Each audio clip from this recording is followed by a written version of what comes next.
오늘 하나의 말씀은 창세기 5장 21절에서 24절 말씀입니다.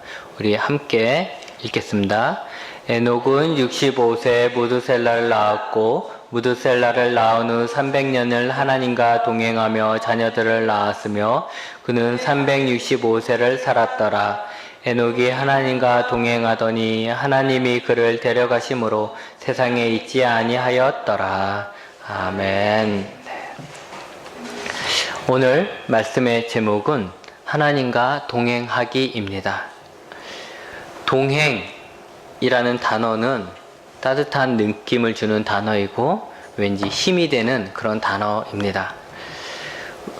우리가 좋은 곳, 좋은 거 먹으러 갈 때, 아주 쉬운 길을 갈 때 누군가가 동행한다면 그렇게 크게 이런 느낌을 받지 못할 겁니다. 동행이 정말 힘이 되고 아름다운 단어가 될 때는 언제냐면 내가 힘든 길, 내가 낯선 길, 내가 두려워하는 그 길을 갈 때 동행이라는 단어가 더욱더 우리에게 와 닿게 되는 것입니다.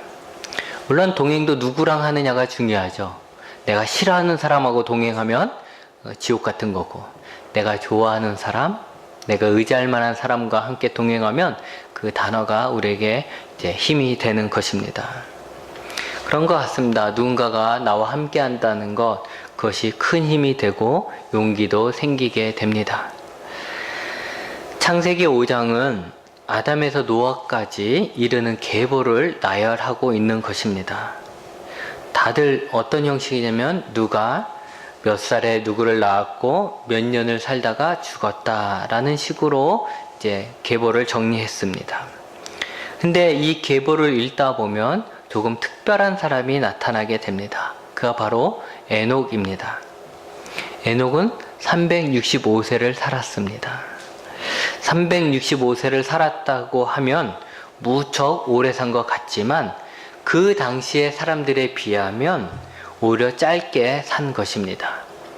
에녹의 아버지 야렛은 962세를 살았고 에녹의 아들 무드셀라는 969년을 살았습니다.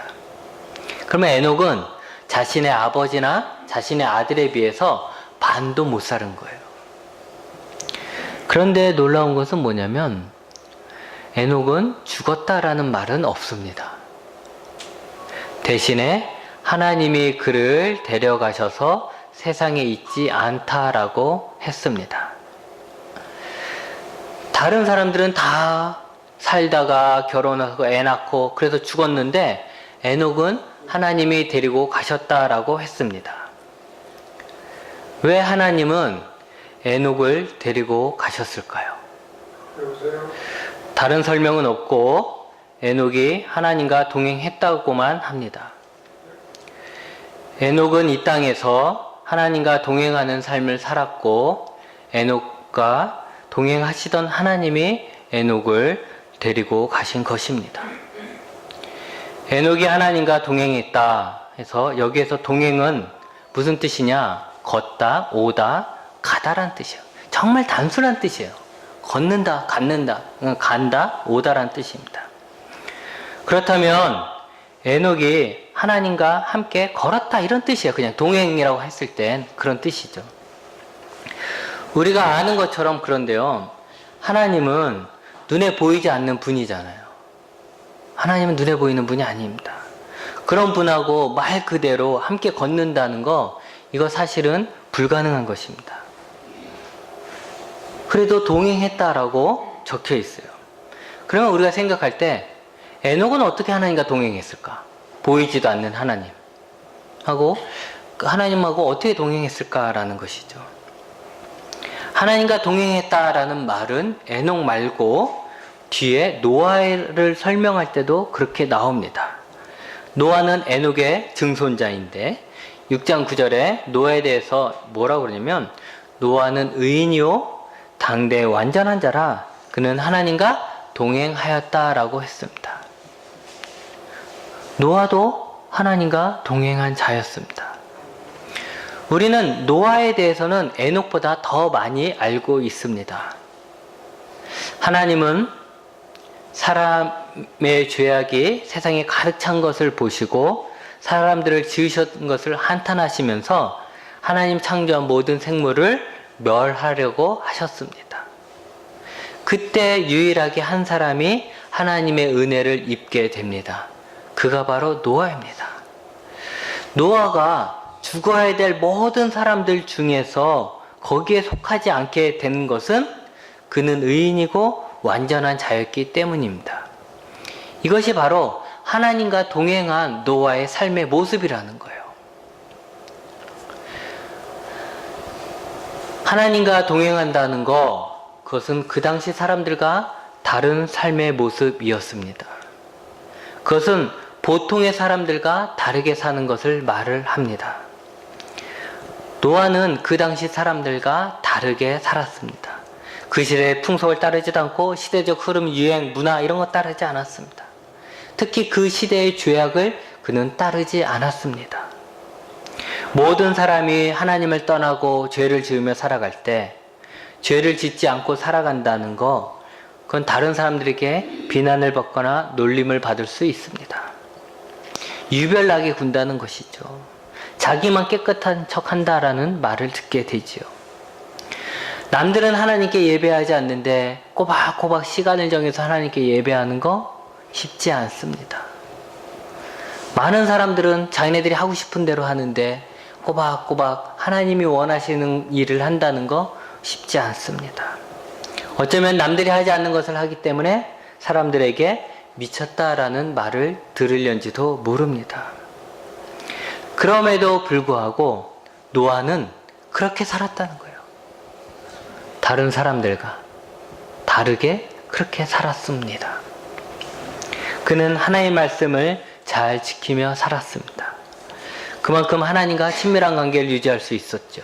그래서 하나님이 하시는 음성도 나중에는 듣게 됩니다. 에녹도 노아도 하나님과 동행했다는 것은 그들은 세상을 따르지 않고 하나님의 말씀을 따르며 하나님을 경배하며 살았다는 것을 의미하는 것입니다. 여러분, 각 시대마다 그 시대를 지배하는 생각, 가치관, 어떤 틀들이 있습니다. 그런 틀이 유행이라는 것도 만들거나 어떤 문화들을 만들어 갑니다. 무엇이 중요하고 무엇이 옳은지도 그 틀 안에서 생각하게 됩니다. 그런데 그런 시대의 생각, 그런 틀이 다 맞는 것은 아닙니다. 많은 사람들이 그렇게 생각하기 때문에 그게 맞는 것 같지만 사실은 그게 틀릴 수도 있다는 거죠. 그런 것들은, 그런 생각들은, 그 시대의 생각들은 그 시대가 지나면 또 다른 시대, 그 생각도, 그 가치관도, 그 틀도 사라지고 마는 것이죠. 그 시대에 사는 사람들만이 그 생각의 틀을 따르는 거예요. 그렇기 때문에 우리 하나님을 믿는 우리도 어쩌면 그 틀의 영향을 받아, 그 시대의 틀을 영향을 받아서 하나님을 믿고 섬기는 우리들의 모습이 조금씩은 달라질 수 있을 것입니다. 우리나라 한국 교회의 역사를 봐도 좀 많이 달라졌죠. 그런데 어떤 시대든지 간에 하나님과 동행하는 데 있어서 중요한 것은 뭐냐? 누가 누구를 따라가느냐라는 거예요. 동행이라는 것은 최소한 두 사람이 함께 가는 걸 얘기하잖아요. 그러면 여기에서 중요한 것은 누가 누구를 따라가냐라는 거죠. 친구들과 여행을 갑니다. 여러분들도 친구들과 여행을 가보셨는지 모르겠어요. 친구들과 뭐 친한 친구 단둘이 아니면 셋이서 여행을 가려고 여행 계획을 막 세웁니다. 뭐 우리나라가 아니라 저 외국에 간다고 쳐보면 더 준비할 것도 많죠. 그래서 신나게 셋이서 모여서 막 계획을 세우고 좋아합니다. 그런데 여행 기간이 길고 다녀야 할 곳이 많은 곳이면 어느 순간 그 친했던 친구들이, 같이 갔던 친구들이 서로 싸우게 됩니다. 왜냐면 서로 원하는 것이 다 다르잖아요. 서로가 가고 싶은 곳이 다르고 서로가 먹고 싶은 곳이 다릅니다. 친한 친구지만 서로 생각하는 게 다른 거예요. 그럴 때 끝까지 그 여행을 동행하려면 누군가는 자기 욕심을 포기해야 되고 다른 사람의 뜻을 따라가 줘야지만 되는 거예요. 근데 이게 쉽지 않죠. 나도 힘들게 유럽에 여행 왔는데 내가 가고 싶은데 가고 싶은 거죠. 나도 내가 좋아하는 음식을 먹고 싶은 거죠. 근데 그게 서로 다르면, 똑같으면 관계없지만 서로 다르면 누군가가 양보를 해야 되는데 그게 쉽지 않다라는 거예요. 그래서 유럽 여행 같은 곳에 같이 간 친구들은 여행을 갔다 와서 서로 연락 안 하는 그런 친구들도 있습니다. 그만큼 동행이 힘든 거죠. 그리고 동행이 누가 누굴 따르냐가 결정되어야 한다는 거예요. 여러분, 우리가 하나님과 동행한다라고 생각했을 때는 아주 쉽게 생각합니다. 하나님이, 내가 하나님의 손잡고 그냥 푸른 풀밭에 거니는 그런 걸 생각하죠. 하나님이 나를 이렇게 함께 해주시는, 내가 사망의 음침한 골짜기 가도 하나님이 큰 모습으로 나를 감싸주면서 함께 해주는 막 그런 거를 생각할 겁니다. 그런데 하나님과 동행하는 삶은 수동적인 삶이 아닙니다. 그 얘기는 뭐냐면 하나님께 받기만 하려는 신앙이 되어서는 하나님과 동행할 수가 없다는 거예요. 하나님이 나의 약함을 이해해 주기만을 바라며 자신은 아무것도 변하려고 노력하지 않는 사람들. 하나님도 아실 거야. 내가 이렇게 약한 거 아실 거야. 내가 맨날 이렇게 좋은 거 아실 거야. 내가 맨날 하나님 말고 그냥 다른 텔레비전에 빠져 있는 거 하나님 아실 거야. 이렇게 다 아실 거라는 거죠. 그렇게 해놓고서 나는 안 졸려고, 나는 텔레비전 안 보려고, 나는 뭐 바르게 살려고 노력하진 않는다는 거예요. 나는 내가 가고 싶은 길로 늘 가면서 하나님이 나를 뒤따라오기만을 바라는 사람들. 그런 식으로 동행은 이루어지지 않는다는 거죠. 아기일 때는 엄마가 아기의 뒤를 따라갑니다. 아기가 넘어질기라도 할까봐 뒤에서 막 잡아주려고 막 따라다니죠. 아기는 엄마와 함께 한다 할 수 있지만 사실 아기는 자기 길을 마음대로 가는 거고 엄마가 아기를 막 이렇게 따라가는 거예요. 우리의 신앙이 이런 신앙이라는 거죠. 아기와 같은 신앙이라는 거예요. 근데 이런 아기와 같은 신앙, 이 수동적인 신앙에 우리가 머물러 있으면 안 됩니다. 이런 식의 동행은 오래 갈 수 있는 게 아니고 또 가야 할 길을 갈 수 없는 거예요.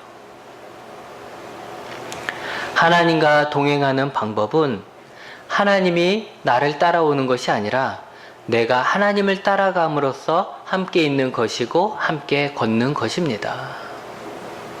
그것은 곧 하나님의 말씀을 지키는 것이고 하나님 중심의 삶을 살아가는 것이에요. 그것이 바로 에녹과 노아가 살아갔던 방법이었고 하나님과 동행했던 방법이었습니다. 그러기에 하나님과 동행하는 사람은 수동적인 사람이 아니라 적극적인 신앙의 모습을 갖고 있는 사람입니다.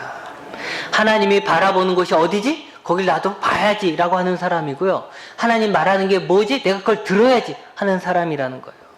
또 하나님의 손이 가리키는 곳이 어디지? 내가 그곳으로 달려가야지 라고 말하는 사람이라는 거예요. 하나님이 무슨 말을 하든 하나님이 어디를 보든 하나님 손이 어딜 향하든 나는 관계없어 라고 있는, 그냥 나는 그냥 가만히 있는 사람, 이런 사람이 하나님과 동행한 사람이 아니라는 거예요. 하나님과 동행한다는 것은 수동적인 것이 아니라 적극적인 신앙의 모습이라는 것입니다. 예수님도 말씀하셨죠. 나를 따라오려거든. 예수님을 따라간다는 게 뭡니까? 예수님과 동행하는 거 아닙니까? 예수님은 예수님의 제자들에게 예수님을 따라오려거든 필수 조건을 하나 걸었어요. 2개지만 이제 하나를 걸었어요. 근데 그게 뭡니까? 자기를 부인하는 거예요. 예수님이 제자들에게 니네들 날 따라오고 싶지? 나와 함께 있고 싶지? 그러면 너희는 이걸 지켜야 돼. 그게 뭐냐? 자기를 부인하라는 거예요. 그리고 자기 십자가를 지라는 거죠. 여러분, 자기를 부인하는 것이 왜 중요할까요? 한 자동차에 운전대가 2개 있으면 어떻게 되겠습니까? 한 사람이 운전하고 다른 사람은 운전하는 사람을 믿고 그 사람이 가는 곳에 함께 가야지만 함께 가는 거죠. 누군들 자기 생각이 없는 사람이 있습니까? 여기에 자기 생각 없는 사람이 어디 있어요? 어린 현웅이도 그 자기 생각이 다 있어요. 자기가 좋아하는 게 있고 자기가 하고 싶은 게 다 있어요.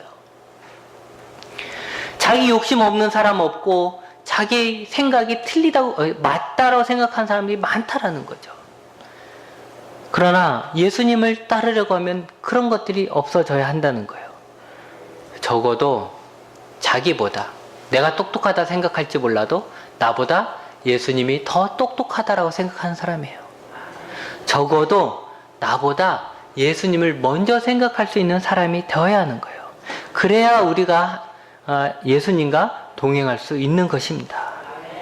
자기를 부인하는 것, 자기를 비우는 것, 양보하는 것.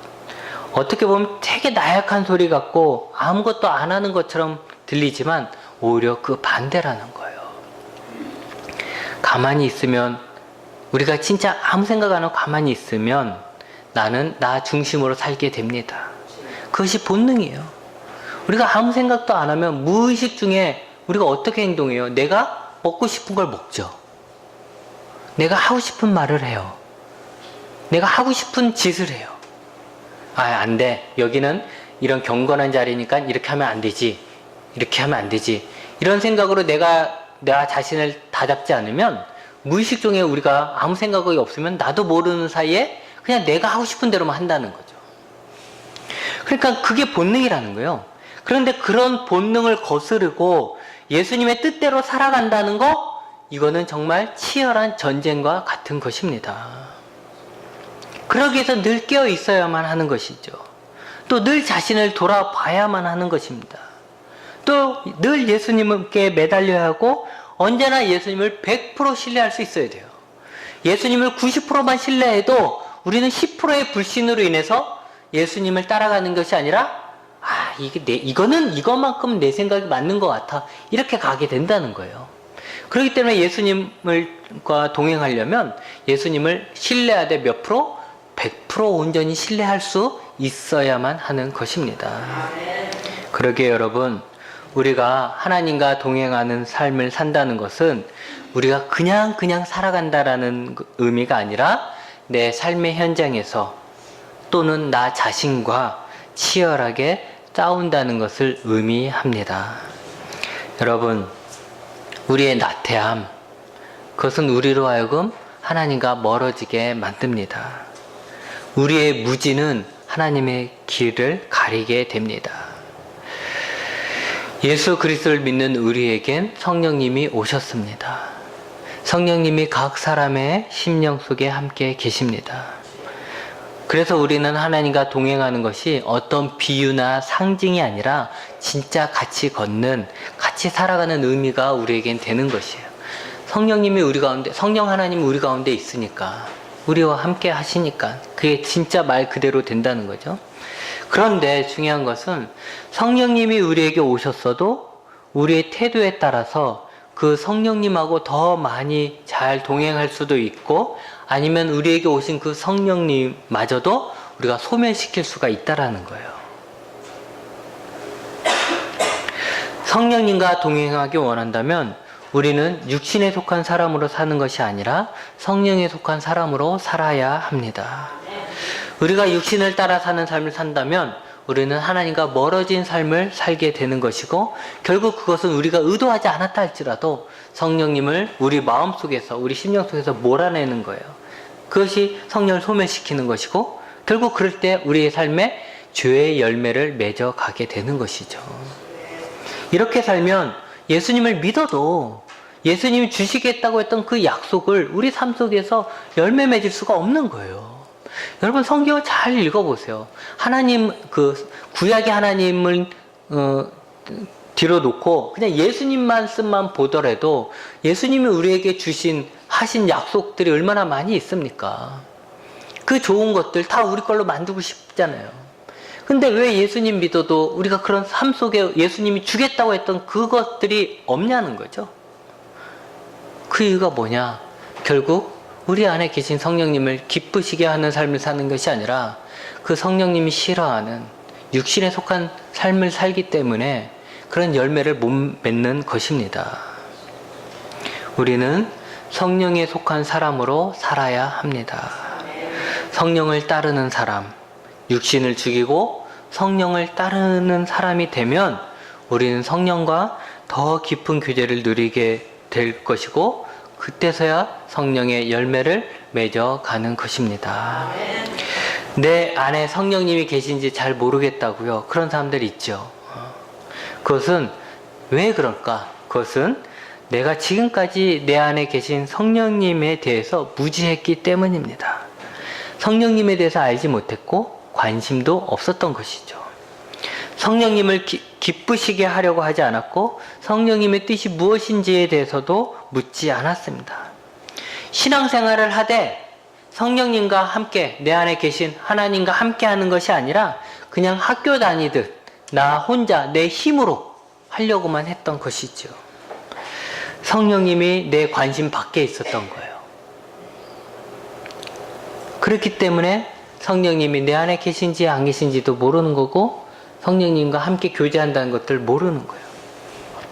이제라도 성령님에 관해서 관심을 갖고 성령님을 기쁘게 하려고 하고 성령님을 나와 함께 하시는 성령님을 인정하면 우리 안에 계신 성령님을 알아갈 수 있습니다. 여러분, 그런 거예요. 이제 얘기 들어보니까 하나님과 동행한다는 게 쉬운 게 아니죠. 어려운 거예요. 그런데 왜 이렇게 힘들게 하나님과 동행하며 살아야 할까요? 그래서 얻는 게 도대체 무엇일까요? 에녹은 죽지 않고 하나님께 갔습니다. 노아는 그 당시에 그 수많은 사람들 중에서 유일하게 구원을 받았습니다. 예수님을 따르는 자에겐 예수님이 가신 그곳에 함께 갈 수 있습니다. 성령님을 따르면 성령님이 내 삶을 풍성하게 하며 귀한 열매들을 삶 속에서 맺게 하십니다. 다시 말하면 하나님과 동행한다는 그 자체가 나 자신을 부인하고 세상과 싸우고 내 육신을 치는 쉽지 않은 길이지만 그 충분한 가치가 있는 구원의 삶이라는 것입니다. 여러분, 수동적으로 살지 말고 끌려가듯이 신앙생활 하지 말고 적극적으로 살아가야 합니다. 세상과 싸우고 악한 나와 싸우고 약한 나와 싸우고 죄와 싸우면서 늘 하나님 편에 서기 위해서 치열하게 살아야 하는 거예요. 오늘도 내가 하나님 편에 서기 위해서 치열해야 되고 내일 세상 속에 살 때도 내가 세상의 편이 아니라 하나님의 편에 서기 위해서 치열하게 살아야 한다는 것이죠. 우리가 하나님 편에 서기만 한다면 내가 내 마음대로 사는 자리에서 하나님을 따르는 자리로 내가 돌아선다면 우리는 하나님과 동행하는 삶을 살아가게 되는 것입니다. 그리고 그 삶이 곧 구원받은 우리의 삶이 되는 것입니다. 기도하시겠습니다.